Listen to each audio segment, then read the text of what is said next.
enjoy ingredient prepping because it allows me to spend less time in the kitchen on like my everyday meals. Hello beautiful people, welcome back to my channel. I'm so excited to be here. I hope you caught up on last week's video because I recorded at what I eat in a day and I ate some really good food. But in this video I'm doing ingredient prep similar to the video I may have posted maybe a month ago by now. Time is flying by and that is absolutely crazy. But anyway, I really enjoy ingredient prepping because it allows me to spend less time in the kitchen on like my everyday meals. Now, being somebody who creates food content, food recipes, I do find myself cooking more frequently than most, but something that just keeps me going through the week is having ingredients prepped on hand that just make throwing meals together much easier, especially on the days where I'm tired of cooking, I don't want to cook anything else, or I just need something quick and easy. I'm about to put on some tunes, make myself a little wind down mocktail, and get to cooking. Okay, so y'all know that I'm about this ingredient prep life. I really enjoy it, as I mentioned, and typically when I do ingredient prep, I try to do 1 to 2 carbs, 1 to 2 proteins, 1 to 2 veggies, a sauce, and anything else I think would be beneficial to have on hand for my meals. So this week I prepped several items, starting with these kale greens. I had so much kale from the farmer's market that I wanted to use up, and aside from using kale in the typical like soups, stews, and salads, I thought it would be really good in a pot of kale greens. Too good, actually. Now, I do have a kale and collard green recipe, and that's in my digital cookbook, and I didn't really have all the ingredients that my original recipe called for, but what I did have was a ton of kale, so here we are. So after I washed my kale really well, I just diced a yellow onion, finely chopped some garlic, added it to the pot, and I seasoned that with the usual garlic powder, onion powder, salt, black pepper, smoked paprika, and then I added in some vegetable broth. And then I let the kale cook down for about 30 to 40 minutes, just until it was tender. And my husband and I were both planning to enjoy these kale greens for the week, so I made a large batch for us to enjoy. This week I also prepped a sheet pan meal using some broccoli, plant-based sausage, some squash and zucchini that I picked up from the farmer's market, and a red onion. This meal was honestly pretty straightforward. I just needed to chop up the veggies, give them a good wash, season them up, which I did so by drizzling the veggies with a bit of olive oil, salt, black pepper, and my usual go-tos. Nothing too crazy there. Whenever I ingredient prep, I do like to keep the flavor profile of what it is that I'm making pretty neutral. That way, if I want to switch things up by adding a sauce or additional seasonings, I can do that when I'm ready to enjoy it.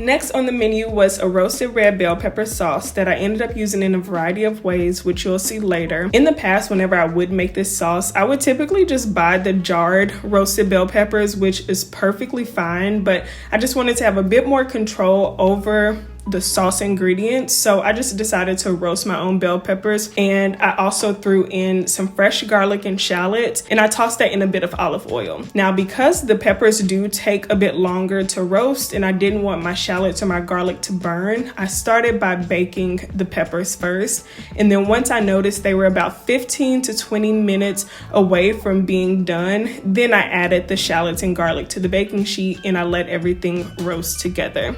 Once those were done in the oven, I removed them, I let them cool so that I could then peel the skin off of the bell peppers and add everything to a blender. I also threw in some cashew cream that I had in the fridge, which honestly just consisted of me blending some soaked cashews in dairy-free milk. Okay, back to the sauce we're making. I also added in nutritional yeast, my favorite, black pepper, and better than bouillon vegetable base.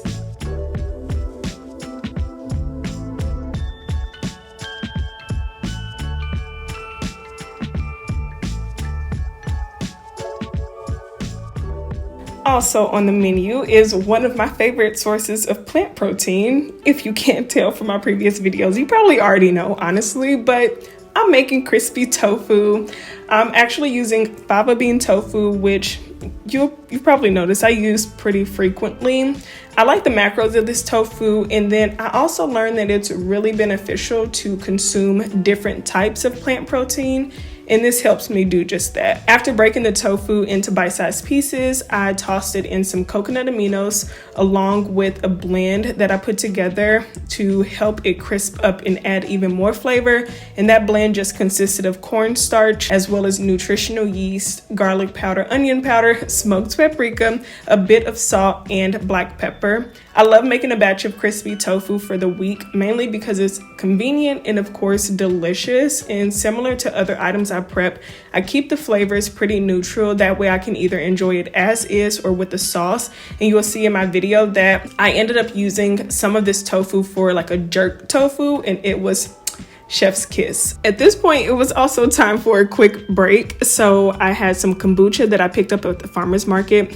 And I know I keep mentioning that I went to the farmer's market. If you are interested in seeing everything that I picked up, I did share a farmer's market haul on YouTube Shorts. I'll have that pop up here as well, and I'll link the video in the description. But feel free to check that out after you finish watching this video. In my last video, I mentioned that I haven't been in a breakfast mood. And the more that I think about it, I think it boils down to me not really wanting to cook and be in the kitchen so early in the morning.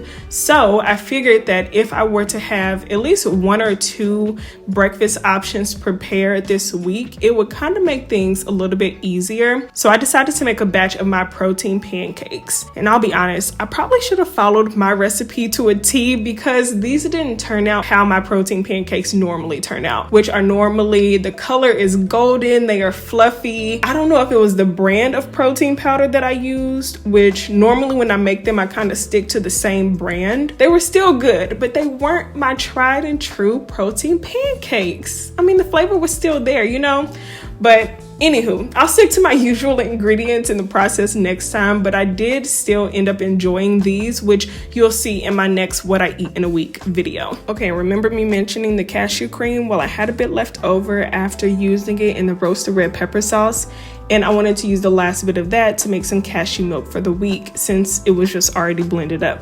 I just added the cream along with some water to my blender to make the milk, and I strained it using a cheesecloth to remove the pulp. This was my first time making nut milk this way being from from a cream or butter to milk.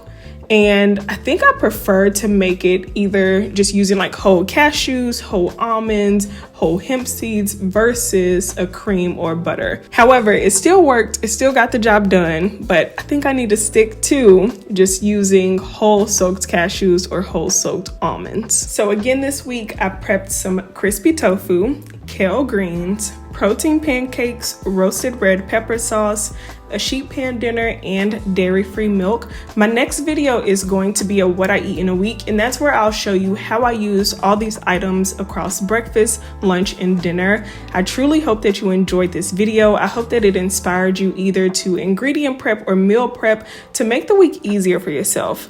Thank you so much for watching, and I will see you back here next week with a full week of yummy plant-based meals.